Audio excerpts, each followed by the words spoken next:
whole multitude stood on the shore while he was in the sea, on the ship in the sea. Right? So the church is that ship that is holding presence. You know, in Ephesians, when they talk about the church, it says the fullness of him that filleth all in all. The church is the fullness of God on it. So when we are praying, bring down your glory, it's a fake, it's a wrong prayer point. Yea, glory. Release the glory. Glory going to come. Imagine somebody that is full of the whole of the glory of God, praying for glory to descend. Where is he going to come from? That's some prayers we are praying that God will not answer. Because the glory of God is here. The Bible says, Christ in you. So, what are you talking about? Glory come down, glory come down. When they are waiting for you to manifest glory. Man, because we don't really know some things. That's why we are still praying those kind of prayers. Well, so he sat on the ship. And went into the ship and sat, and the whole multitude stood on the shore and spake many things unto them in parables. Did you see that? Please note that the Bible said he spake many things unto them, but these things he spake how? In parables. That means he did not say these things plainly. Is that true? Jesus spoke, but at the same time his speakings were encoded. He spoke, but in his speakings he hid some certain things from their eyes. Just imagine, someone is talking to you, but at the same time what is trying to communicate is hidden. So it's not about you just getting a revelation or hearing the word of God. It's about you understanding what God was trying to say.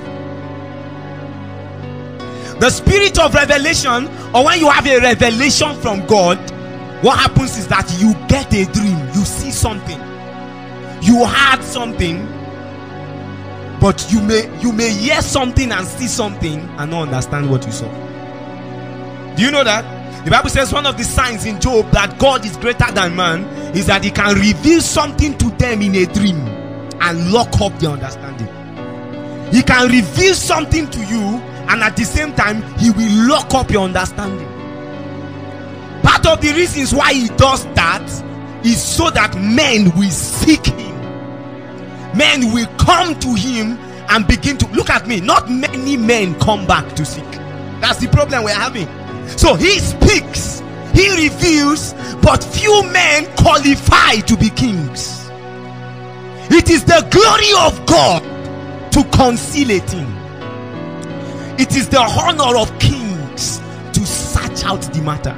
So the moment you begin to search out for the things of God's kingdom and glory, you are already a crowned king. You are a king, you are a ruler that is trying to manifest yourself, that is trying to manifest, that is about to manifest. Are you guys getting what I'm saying? Look at me. I want to say something very powerful. I hope you know when the Bible says the heavens came down, I hope you know the heavens don't come alone. Maybe not today, maybe tomorrow or next. I'm going to show you something that happened on the day of Pentecost. On the day of Pentecost in the book of Exodus, the Bible said God descended on the mountain. Hey, Jesus. And the day it descended was the third day. So you can connect Pentecost and the resurrection. I don't want to say something. Maybe I'll say it tomorrow also, if God permits. When God came down, I hope you know God did not come alone. He came down with the Father, with the Son and the Spirit. The moment God touched the earth, sin and all of the power of sin was sucked out of the earth. I hope you know death left the earth when God left. Oh, you know, you don't get it. That's why I say maybe tomorrow. Maybe we'll look at some mysteries this time again. When God descended descended on that mountain, everything that happened in the fall dissipated. All of it, all the realities that the fall produces died out, went out of the earth. The Bible says it was that very day God gave the Torah. God gave the law, the word of God. The first time the word of God was given, when God descended, when God came down. That it was not just the word that was given that day, the spirit of the word was also released on it. So sin, and I hope you know, all the children of Israel that died in the wilderness did not die of old age. God killed them, because the moment God stepped there, everlasting life came. Oh boy, you don't get it. They did not die. God was the one who killed them. Those guys could not die, because that day God stepped down everything. So how did sin return? You remember Aaron and the golden calf? Okay.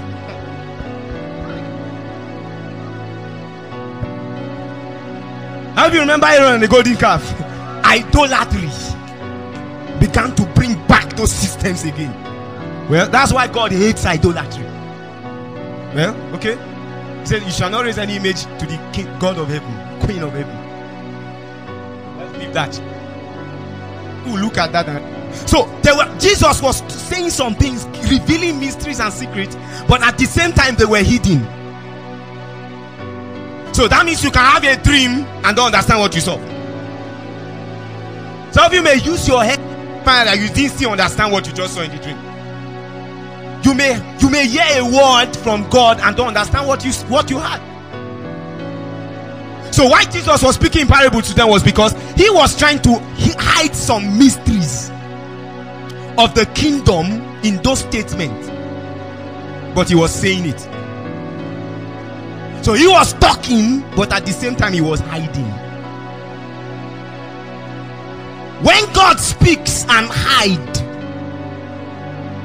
is because he's not speaking to everyone. When he speaks and hides, is because he's calling some people to come after him. God's hidden mystery is a summoning. The mysteries of God is a summoning. That's what it's not for the faint in heart. Those who cannot die, it will be enter. And that's why there are not many strong. There are not many mighty. Because only few at the end of the day begins to search out and seek for glory. The Bible says some even sought for glory and immortality. The Bible, every time the Bible talks about adoption, they talks about the spirit of adoption, not you being adopted. The only time they talk about adoption, the Bible says adoption, to it, the resurrection, the immortality of our body.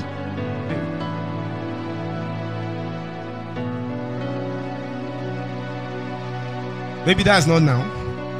Let's leave that. Are you? I'm saying.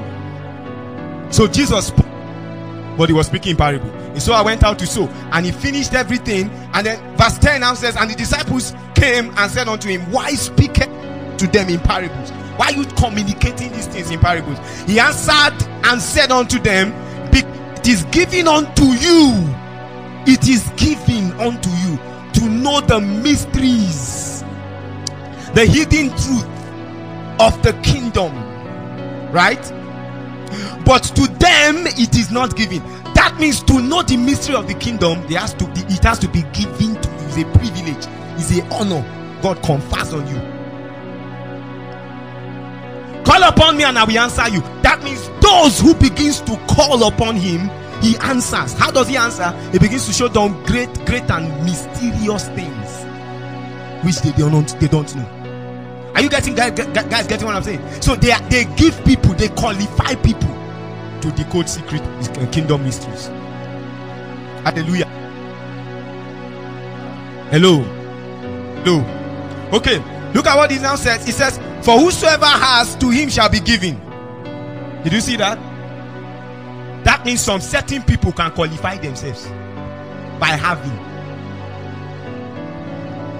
by calling upon him, by seeking, by searching, by praying. praying and seeking his face. God, we want mystery. There are some people who pray like that. And not just to know mysteries for knowledge sake.